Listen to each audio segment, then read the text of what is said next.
皆さんごきげんよう、上川薫です。今回取り上げる話題は、北京オリンピック開催に伴って中国側が外交的な失敗をしましたよというニュースを皆さんにお伝えしようと思います。一体どのようなことかといえば、それはボイコットの予定のなかった国がボイコットしますよと表明したのです。そしてそのようなことになった背景というのが、基本的には中国側のミスによって引き起こされたというのです。今回外交的ボイコットをするよと転じた国というのがインドです。ニュースそれ自体は短いものですが、いかにも中国らしい非常に稚拙なミスだと私は思います。それでは早速ですがニュースを見ていきましょう。インド上級外交官、北京オリンピックボイコット、聖火リレー人選に反発。インド外務省は2020年にヒマラヤの国境地帯で起きた中国軍とインド軍の衝突に関与した中国人兵士が冬の北京オリンピックの聖火リレーに参加したことを受け、北京駐在の上級外交官が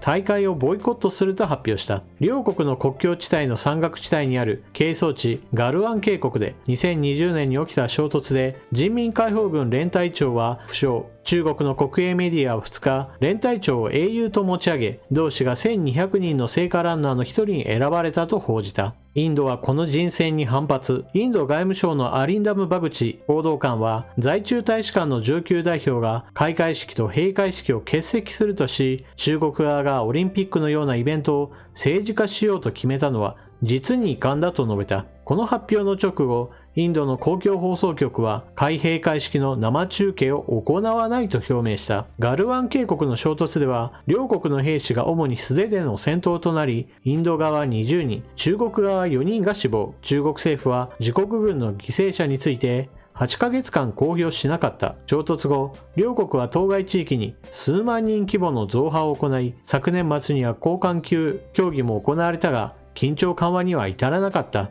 今回のニュースで押さえておくべき、インドは今回の北京オリンピックに対してどのような対応をとっていたのか、そのことについてのニュースも見ておきましょう。これは昨年12月のインド大使の言葉です。スポーツと政治は別。北京オリンピックボイコットを同調せず、インド大使。インドのバルマ駐日大使は、アメリカなどが冬の北京オリンピックに政府高官らを派遣しない外交ボイコットを検討していることについて、スポーツと政治を混ぜない方針だと述べ、同調しない立場を明らかにした。ほんの数ヶ月前まで、インドは中国で行われる北京オリンピックに対して、アメリカと歩調を合わせるつもりはないと表明していたのです。なお、問題の発端となった2020年の軍事的な衝突については、動画やもしくは写真などが2020年から2021年にかけて公表されました。特に中国側の公表したものについては、日本のテレビ報道などでも引用されていました。動画の説明欄に映像のリンクを貼っておくので、その当時どのようなニュースが流れていたか、興味のある方はご覧ください。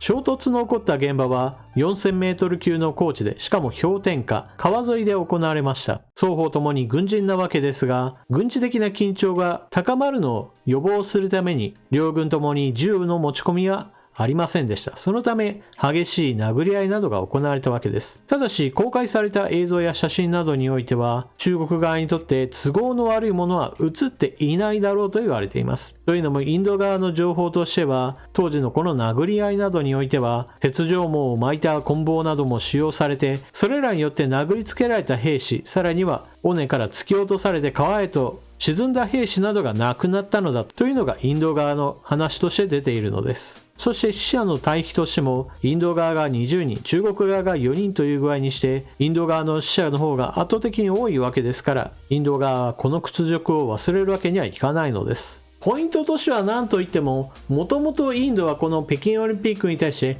外交ボイコットは予定していなかったというのが、ここが一番のミソとなります。そもそも欧米における外交ボイコットというのは中国における人権問題に対して非難する、そのための行動を伴った話だったわけです。ところがインドについてはこの点について、あくまでも政治は政治、外交上の話についてはそれはまた別にしようじゃないかという具合にして、北京オリンピックについてはあくまでもスポーツとしてこの大会に関わっていくという方針を持っていたわけです。そういった意味においてはクワッド、アメリカ、日本、オーストラリア、インド、この4カ国による枠組みから言えば、アメリカなどと同調して外交ボイコットしてくれたらなという、そういった思いは少なくともアメリカなどにはあったでしょうが、インドはインドでそのようなアメリカ側の思いといったものに別に応えることはなかったわけです。というのもインドというのは基本的にはクワッドに引き込まれはしましたが、それはあくまでも日本やアメリカ、オーストラリアなどから見た場合において、なんとか自分たちの側に持ってこようという、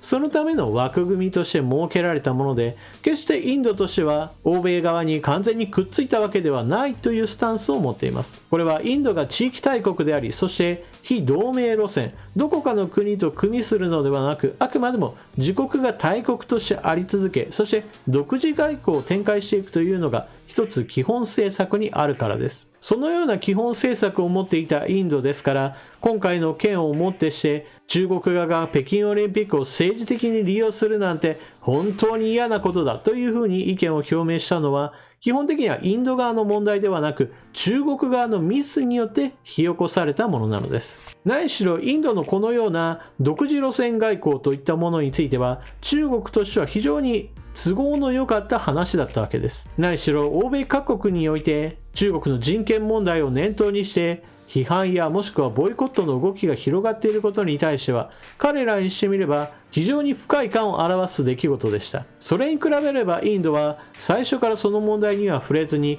あくまでも政治は政治、スポーツはスポーツと分けてくれたのですから、そのまま何の問題もなく北京オリンピックに参加してくれるはずだったわけです。にもかかわらず中国側が人民解放軍の英雄として衝突によって負傷した連隊長を英雄として持ち上げるなどということをしたわけですから、インド側としては黙っていることができません。じゃあなんでそのようなインドとの圧力を生むような選択を中国側がしたかといえば、それは今中国における国内事情が大きな影響をもたらしていると考えられます。まず第一に強硬すぎるゼロコロナ政策の継続、これが大きな負担となっています。現在中国においては北京オリンピック開催に向けて様々な動きがあるわけですが、その中においてもこのゼロコロナ政策というのは大きな障害となっています。何しろ中国国内においてはコロナ患者が出たんだったらその街ごとロックダウンしてしまおうという動きが未だに続いているからです。そのために今回の北京オリンピックにおいても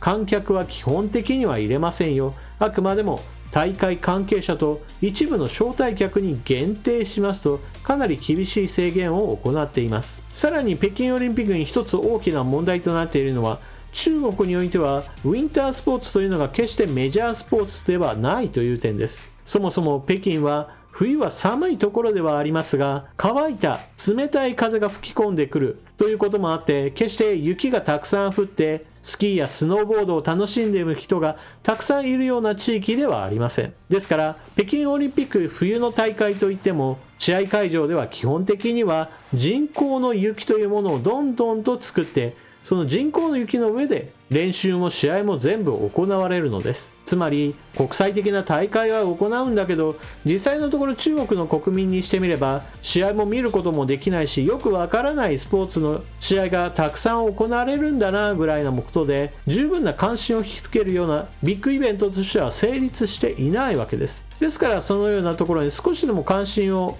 引き込もうとして英雄を作り出そうなどという政治工作が行われたわけですから、マイナス点ばかり目立つこととなる失策だったわけです。インドは中国のこのような非常に無礼な行動に対して明確にノーを突きつけたわけです。習近平国家主席の国内優勢外交軽視のその最たる例となったでしょう。なお、北京オリンピックの開会式にはロシアのプーチン大統領も出席する予定です。中国は今回取り上げたようにインドとの衝突もありましたし、東南アジアにおいては軍事的な拡張を進めています。さらには台湾に対しても軍事的圧力を高めていますし、尖閣諸島には武装船が常に張り付いているような状態です。そしてロシアのプーチン大統領もウクライナ周辺に大規模な兵力を結集して軍事的な圧力を高めています。オリンピックのようなスポーツ大会にまさに世界を混乱に陥れるような代表的な2人が揃うわけですから、オリンピックが政治利用されていると考える方が自然というものでしょう。最後にインドにとって中国はどのような相手かといえば、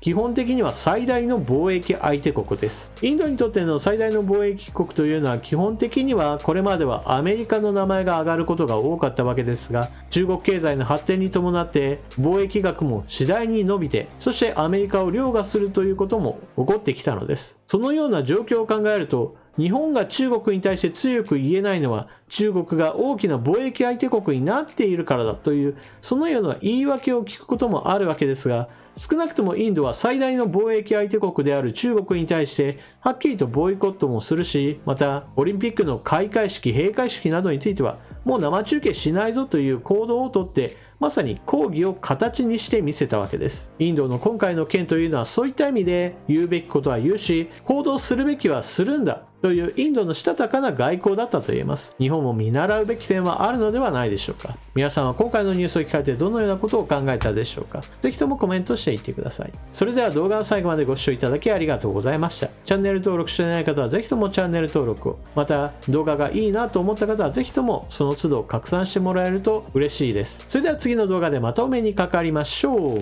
またね。